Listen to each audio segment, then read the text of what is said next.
ஒரு காட்டுக்குள்ள ஒரு பெரிய கரடி இருந்துச்சு. அந்த கரடி ரொம்ப சோம்பேறியா இருந்துச்சு. எப்ப பார்த்தாலும் சாப்பிட்டுட்டு தூங்குறதே வேலையா இருந்துச்சு. அது வாழ்ந்துகிட்டு இருந்த இடத்துக்கு பக்கத்துல ஒரு எறும்பு கூட்டம் வாழ்ந்துகிட்டு வந்துச்சு. கரடி சாப்பிடும்போது கீழே சிந்துற சின்ன உணவு துணுக்கு எல்லாத்தையும் அந்த எறும்பு கூட்டம் கொஞ்சம் சாப்பிட்டுட்டு மீதிய சேமிச்சு வைக்கும்.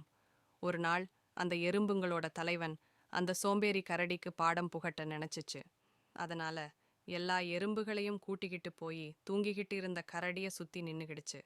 ஒரு எறும்பு போய் கரடிய கடிக்க சொல்லுச்சு. அந்த எறும்பும் தூக்கிக்கிட்டு இருந்த சோம்பேறி கரடிய கடிச்சுச்சு.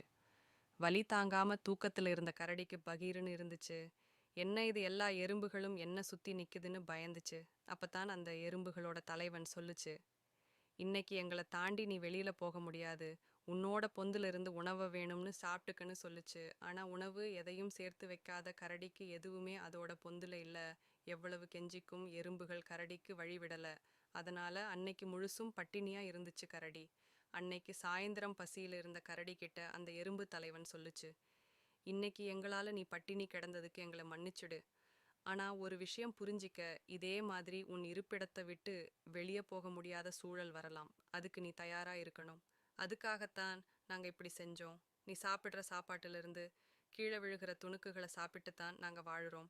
அந்த நன்றிக்காக தான் இப்படி நடந்துக்கிட்டோம்னு சொல்லி மன்னிப்பு கேட்டுச்சு. எறும்பு சொல்லி கொடுத்த பாடம் கரடிய நல்லபடியா மாத்திடுச்சு.